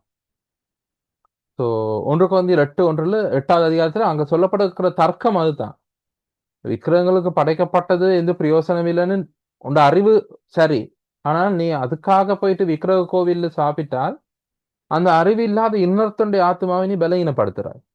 அப்ப அவன் மீது உனக்கு அன்பு இல்லை, உனக்கு அறிவு மட்டும் தான் இருக்கு. அது போயிட்டு சாப்பிட்றதுனால பிரயோசனம் இல்லைன்னு நினைச்சு நீ சாப்பிடுற, ஓகே, அப்ப உனக்கு அறிவு இருக்கு, ஆனால் மற்றவன் ஆத்மா பாதிக்கப்படுது, அவனுடைய விசுவாசம் பலகீனமான ஒரு விசுவாசம் கொண்டிருக்க இன்னொரு சகோதரன் இடறல் அடைகிறான், அவன் மீது உனக்கு அன்பு இல்லை. அப்ப அது பக்தி விருத்தியை உண்டாக்காது அப்படிங்கிற தர்க்கம் தான் 1 Corinthians 8வது அதிகாரத்துல பவுல் அவர்கள் முன் வைக்கிறார். சோ நாங்க அன்பை பற்றி கற்றுக்கொள்றது முக்கியம்தான், ஆனா அந்த அன்பை பயன்படுத்தணும், அந்த அன்பை நாங்க பிரயோகிக்க வேணும். இல்லாட்டி அந்த அன்பு இல்லாவிட்டால் பிரயோஜனம் இல்லை. இப்ப 1 Corinthians 13வது அதிகாரமே அதுதான், அதை பத்தி தான் சொல்லுது. 1 Corinthians 13வது அதிகாரத்துல பவுலுடைய தர்க்கமே அதுதான், ஆவிக்குரிய வரங்களை பத்தி தான் பேசிக்கொண்டு வர்றாரு. 1 Corinthians 12வது அதிகாரத்துல ஒன்று கொந்திய 12வது அதிகாரத்துல அவர் ஆவிக்குரிய வரங்களை பத்தி பேசிக்கொண்டு வராரு. அப்படி பேசிக்கொண்டு வந்துட்டு ஒன்று கொந்திய 13 அதிகாரத்துல மிகுதியில சொல்றாரு, என்ன சொல்றாரு? நான் மனுஷர் பாஷைகளையும் தூதர் பாஷைகளையும் பேசினாலும், அதெல்லாம் பேசுறவனா இருந்தாலும், அவர் பேசினாரா இல்லையாங்கிறது ரெண்டாம் பட்சம். அவர் பேசினாரா இல்லையாங்கிறது வேற ரெண்டாம் பட்சம். அவர் தர்க்கம் வைக்கிறாரு. நான் அது பேசினா கூட அன்பு எனக்கு இராவிட்டால் சத்தம் எடுக்கிற வெண்கலம் போலவும் ஓசை எடுக்கிற கைத்தாளம் போலவும் இருப்பேன். நான் தீர்க்க தரிசன வரத்தை உடையவனாயிருந்து சகல ரகசியங்களையும் சகல அறிவையும் அறிந்தாலும், அதாவது தீர்க்க தரிசன வரத்தை எல்லா ரகசியமும், பைபிள் இருக்க எல்லா ரகசியமும் எனக்கு தெரியும். தேவன் வெளிப்படுத்துற எல்லா அறிவும் எனக்கு தெரியும். அப்படி இருந்தாலும் மலைகளை பெயர்க்கத்தக்கதாக சகல விசுவாசம் உள்ளவனாயிருந்தாலும், இவ்வளவு பெரிய விசுவாசமா செயல்பட்டாலும், நான் ஜெபிச்சா மழை வராது, நான் ஜெபிச்சா மழை நின்றுடும், எனக்கு தேவையான இடத்துக்கு மழையை கொண்டு வர முடியும் என்ற விசுவாசம், மழை, அந்த மழை வேற, இந்த மழை வேற. நான் 2 உதாரணங்கள் சொல்றேன். ஸோ மழையே வராது, அப்படி ஒரு விசுவாசம் இருந்தாலும், இல்லாட்டி இந்த மலையை பேர்ந்து போயிடும் அப்படி என்ற விசுவாசம் இருந்தாலும், அன்பு எனக்கு இராவிட்டால் நான் ஒன்றும் இல்லை. ஒவ்வொன்றோட ஒப்பிட்டு பார்க்கிறார், ஒவ்வொன்றோட ஒப்பிட்டு சொல்றாரு. எனக்கு உண்டான எல்லாவற்றையும் நான் அன்னதானம் பண்ணினாலும், என் சரீரத்தை சுட்டரிக்க கொடுத்தாலும், அவர் சரீரத்தை யாருக்கும் சுட்டரிக்க கொடுக்கலையே, அவருடைய சாவு அப்படி நடக்கல. அவர் சொல்றாரு, ஒரு தர்க்க ரீதியா வைக்கிறார். எனக்கு இருக்க எல்லாத்தையும் அன்னதானம் பண்ணினாலும், சரீரத்தையே சுட்டரிக்க கொடுத்தாலும், அன்பு எனக்கு இராவிட்டால் பிரயோஜனம் ஒன்றுமில்லை. இப்படித்தான் சொல்றாரு இல்லையா? சோ என்னத்தான் நான் செய்தாலும், எவ்வளவு ஆவிக்குரியவன் போல தோற்றம் அளித்தாலும், எனக்குள்ளே அன்பு இல்லை என்று சொன்னால் பிரயோஜனம் இல்லை. சோ இந்த ஆவியின் கனியில 9 விஷயங்கள் இருக்கு இல்லையா? அன்பு, சந்தோஷம், சமாதானம், நீடிய பொறுமை, தயவு, நற்குணம், விசுவாசம், சாந்தம், இச்சை அடக்கம். இந்த அன்பு தான் பிரதானம். இந்த அன்பு இருந்தா மிச்ச 8மே கட்டாயம் இருக்கும். இந்த அன்பு இருக்கும் பொழுது மற்றதும் இருக்கும், மற்றதும் இதோட இருக்கும். பாருங்க, நீங்க ஆண்டவர் இயேசு கிறிஸ்துவே அதுதான் சொன்னாரு. பிரதான கட்டளை என்ன அப்படின்னு இயேசு கிறிஸ்துவர் வந்து கேட்கும் பொழுது, இயேசு கிறிஸ்து உன் தேவனாய் கருத்தெடுத்து முழு இதயத்தோடும், முழு ஆத்மாவோடும், பலத்தோடும், முழு சிந்தையோடும் அன்பு கூறுவாயாக. இதற்கு ஒப்பா இருக்கிற 2ஆம் கற்பனை என்ன? உன்னிடத்தில் நீ அன்பு கூறுவது போல பிறனிடத்தில் அன்பா இருப்பாயாக. இந்த 2 கட்டளைகளிலும் நியாயப்பிரமாணம் முழுவதும் அடங்கி இருக்கு. அன்பு இருந்தால் மற்றது எல்லாமே அந்தந்த இடத்துல சரியா விழுந்துடும். சோ அன்பு தான் பிரதானமானது. சோ உண்மையான தெய்வீக அன்பு ஆவியால் உண்டாக்கப்படுகிறது. அதுவே ஆவியின் கனி. சோ அது வந்து எங்களுக்குள்ள இயல்பா நாங்க கொண்டிருக்கிற எங்களுடைய உணர்வு அல்ல இந்த அன்பு என்றது. அதையும் தாண்டி ஒன்று, தேவனுடைய அன்பு என்று எப்படிப்பட்டது என்று கற்றுக்கொண்டு அதை எங்களுடைய வாழ்க்கையிலே பிரயோகப்படுத்துவது. சோ யாருக்காவது கேள்விகள் இருந்தா கேட்கலாம். கேள்விகள் எதுவும் இல்லாட்டி, இந்த வாரத்துக்கான செயல்பாடு கொஞ்சம் கஷ்டமான செயல்பாடு. இதுக்கான பதில் நீங்க எனக்கு அனுப்ப வேண்டிய அவசியம் இல்லை. இதை நீங்களாகவே எழுதி கொண்டீங்கன்னா போதும். இது கொஞ்சம் கஷ்டமான செயல்பாடு, எனக்கு பதில் எனக்கு அனுப்ப வேண்டும் என்ற அவசியம் இல்லை. விரும்பினா அனுப்புங்க, பிரச்சனை இல்லை. நான் வாசிச்சு ஜெபம் பண்ணுவதற்காக. ஆனா இது நீங்க ஒவ்வொருத்தரும் தனிப்பட்ட முறையில செய்து கொள்ளுங்க. அனுப்ப விரும்பினவங்க அனுப்புங்க, இல்லாட்டி முடிஞ்சு நான் செய்துட்டேன் என்று சரி ஒரு சொல்லாது போடுங்க. இல்லாட்டி ஒண்ணுமே போடாட்டியும் கூட பரவாயில்லை. ஆனா செய்ய முயற்சி செய்யுங்க. இப்படி உங்களுடைய சபையில் என்ன செய்ய வேண்டும் சொன்னா, இந்த அடுத்த வாரம் 7 நாட்கள் நீங்க செய்ய வேண்டியது என்னன்னு சொன்னா, உங்களுடைய சபையில நீங்க கலந்து கொள்ளுகிற உங்களுடைய உள்ளூர் சபையில, அல்லது கூட குடும்பத்துக்குள்ள, உங்களுடைய நெருங்கிய உறவினர்களா இருக்கலாம், தூரத்து உறவினர்களா இருக்கலாம், உங்களுடைய குடும்பத்துக்குள்ள, அல்லது உங்களுடைய ஊர்ல, உங்களுடைய பக்கத்து வீட்டுக்காரராக இருக்கலாம், உங்களுடைய எதிர் வீட்டுக்காரராக இருக்கலாம், உங்களுடைய ஊருக்குள்ள நீங்கள் இதுவரைக்கும் பேசவே இல்லாத ஒருத்தர், யாரோடையும் பேசாத ஒருத்தர், அப்படி இல்லாச்சு ஏதாவது ஒரு காரணத்துக்காக வெகு காலமா நீங்க பேசாம விட்ட ஒருத்தர், கொஞ்சம் யோசிச்சு பார்த்தா இருப்பாங்க யாராவது. பொதுவா அப்படி யாருமே இல்லைன்னா நல்லது. ஆனா யோசிச்சு பார்த்தா எங்கேயாவது யாராவது ஒருத்தர் இருக்க வாய்ப்பு இருக்கு. சபையிலயா இருக்கலாம், குடும்பத்திலயா இருக்கலாம், அல்லது ஊர்ல எங்கேயாவது இருக்கலாம். ரொம்ப காலமா பேசினது இல்லை ஏதோ ஒரு காரணத்துக்காக. இல்லாட்டி இது வரைக்கும் பேசினதே இல்லை, அப்படி ஏதாவது யாராவது ஒருத்தர் இருக்கலாம். அவரோட நீங்க பேசி பாருங்க. அவரோட போயிட்டு முதல்ல ஆண்டவர் தானே எங்களும் இதை நாம் அவரிடத்தில் அன்பு கூறுவதில்லை, முந்தி அவர் நம்ம இடத்தில் அன்பு கூர்ந்தார். அந்த மாதிரி முதலாடி நீங்க எடுத்து வைங்க, நீங்க போயிட்டு பேசுங்க. இது வந்து ஒரு நடைமுறை செயற்பாடு, பிராக்டிக்கல் ஆக்டிவிட்டி வந்து இது. அது பேசிட்டு இந்த 5 விடயங்கள் எழுதுங்க. இந்த 5 விடயங்களை எழுதுங்க. இதுவரைக்கும் நீங்க அவரோட பேசாததுக்கு என்ன காரணம்? ஏன் நீங்க இவ்வளவு காலம் அவரோட பேசாம? ஒருவேளை பயமா இருக்கலாம், பேசினா பிரச்சனை வரும் அப்படிங்கிறதா இருக்கலாம், இல்லாட்டி ஏதாவது ஒரு முன்கோபமா இருக்கலாம், இதுக்கு முன்பதாக நடந்த ஒரு மனக்கசப்பா இருக்கலாம், ஏதாவது ஒரு காரணம் நீங்க எழுதி கொள்ளுங்க. இது எனக்கு அனுப்ப வேண்டும் என்று அவசியம் இல்லை, மறுபடியும் சொல்றேன். இது நீங்களாக எழுதி வச்சுக்கொண்டு உங்களுக்கு ஆண்டர் முன்னிலையில இதற்காக நீங்க ஜெபம் பண்ணுங்க. எனக்கு அனுப்பினா நானும் உங்களுக்காக ஜெபம் பண்ணுவேன். ஸோ அந்த நபர் உங்களிடம் எப்படி நடந்து கொண்டார், நீங்க போயிட்டு அவரோட பேசக்குள்ள அவர் எப்படி நடந்து கொண்டார் உங்களோட. உங்களுக்கு சில நேரம் உங்களோட கோவமா இருக்கிற ஒருத்தர்னா உங்களை திட்டலாம், அடிக்க வரலாம். இல்லாட்டி சில நேரம் நீங்க போயிட்டு பேசுறதை கண்டு அவருடைய மனம் மாறலாம், தெரியாது. அவர் இல்லாட்டி நீங்க வந்து பேசுவீங்கன்னு எதிர்பார்த்து கொண்டு இருக்கிற நபரா கூட இருக்கலாம், தெரியாது. ஸோ நீங்க போயிட்டு அவரோட பேசக்குள்ள அவர் எப்படி நடந்து கொண்டார், தேவனுடனான அந்த நபரின் அனுபவம் எப்படி, அவர் தேவனை அறிந்த ஒருத்தரா, அறியாத ஒருத்தரா, இல்லாட்டி அவர் ஆண்டவரோட இப்படி பின்வாங்கி போன ஒருத்தரா, இப்ப எப்படி ஆண்டவருக்குள்ள உறுதியா இருக்கிறாரா. சோ அந்த மாதிரி அவருடைய அனுபவம், தேவனை பற்றி தேவனுடனான அவருடைய அனுபவம் எப்படிப்பட்டது, அவர்கிட்ட இருந்து நீங்க என்ன கற்றுக்கொண்டீங்க. எங்களுக்கு இந்த உலகத்திற்கு ஒவ்வொருத்தர்கிட்ட இருந்து ஏதாவது ஒண்ணு கற்றுக்கொள்ளலாம். ஒரு சிறு பிள்ளை கிட்ட இருந்து கூட நாங்க எதையாவது கற்றுக்கொள்ளலாம். ஒண்ணு இப்படி செய்யணும் என்றது கற்றுக்கொள்ளலாம், இல்லாட்டி இப்படி செய்யக்கூடாது என்றதை கற்றுக்கொள்ளலாம். ஏதாவது ஒண்ணு இருக்கும் நாங்க ஒவ்வொருத்தர்கிட்ட இருந்து கற்றுக்கொள்றது. ஸோ அந்த நபர்கிட்ட இருந்து நீங்க என்ன கற்றுக்கொண்டீங்க, இல்லாட்டி அந்த உரையாடல் மூலமா நீங்க என்ன கற்றுக்கொண்டீங்க.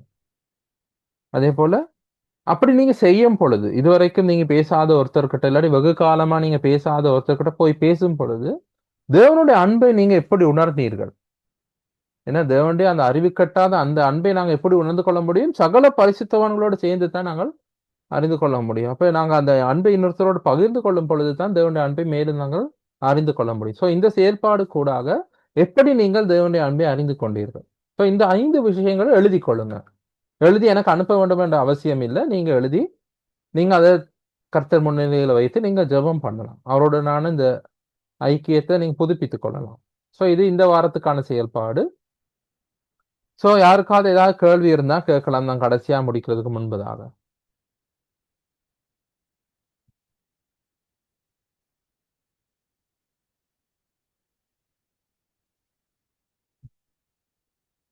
ஸோ தேவ ஆவியின் கனியில இருக்கக்கூடிய இந்த அன்பினும் பண்பு, தேவனுடைய அன்பு எங்களுடைய அது அல்ல.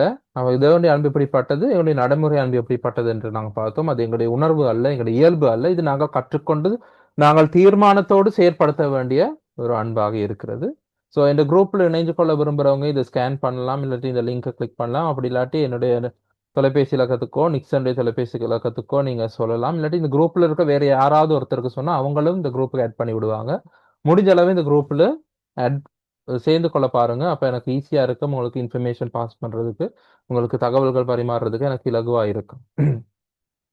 ஸோ யாராவது ஒருத்தர் ஜெபம் பண்ணீங்கன்னு சொன்னா, கேள்விகள் எதுவும் இல்லாத பட்சத்துல யாராவது ஒருத்தர் ஜெபம் பண்ணினீங்கன்னு சொன்னா இந்த நாள் ஸ்டடியை நாங்கள் முடிக்கலாம். அந்த செயற்பாடு இந்த அடுத்த வாரத்தை செய்யுங்க. அடுத்த வாரம் நாங்கள் சந்தோஷம் என்ற பண்பை பற்றி படிக்கலாம். ஆவியின் கனியில அன்பு, சந்தோஷம், ரெண்டாவது சந்தோஷம் என்ற பண்பை பற்றி நாங்கள் படிக்கலாம். சர்வ வல்லமை தேவனை நான் நன்றியோடு துதிக்கிறேன். இவ்வளவு நேரமாக தேவனை எங்களோடு கூட இருந்து எங்களை வழிநடத்தி நீர் அதற்காக நன்றி செலுத்துகிறேன் அப்பா.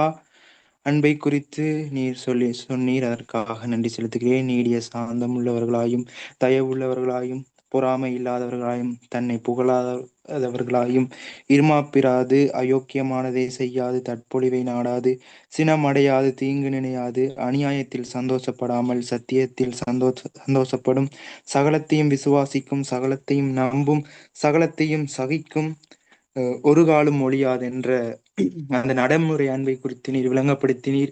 தேவனுடைய அன்பை குறித்து நீர் விளங்கப்படுத்தினீர். உம்முடைய வார்த்தை ஊடாக தேவனை நீர் விளங்கப்படுத்தினதற்காக நன்றி செலுத்துகிறேன்.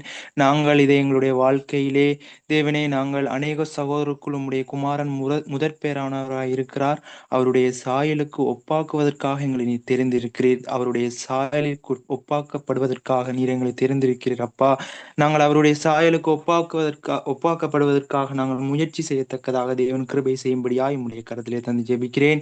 இந்த வார்த்தையை தந்த மகனையும் உம்முடைய கரத்திலே தந்து ஜெபிக்கிறேன் அப்பா. எங்களுக்கு எவ்வாறு வார்த்தைகள் தர வேண்டும் என்று தேவன் நீர் அவரை ஞானத்தால் நிரப்பி எங்களுக்கு கற்றுத்தந்தபடியால் நன்றி செலுத்துகிறேன். ஆசீர்வதிங்க. இன்னும் வார்த்தைகளை கொடுக்கத்தக்கதாக தேவன் கிருபை செய்யும்படியாய் உம்முடைய கரத்திலே தந்து இயேசு கிறிஸ்துவின் நாமத்தில் ஜெபிக்கிறேன் ஜீவன் நல்ல பிதாவே. ஆமென். ஆமென்.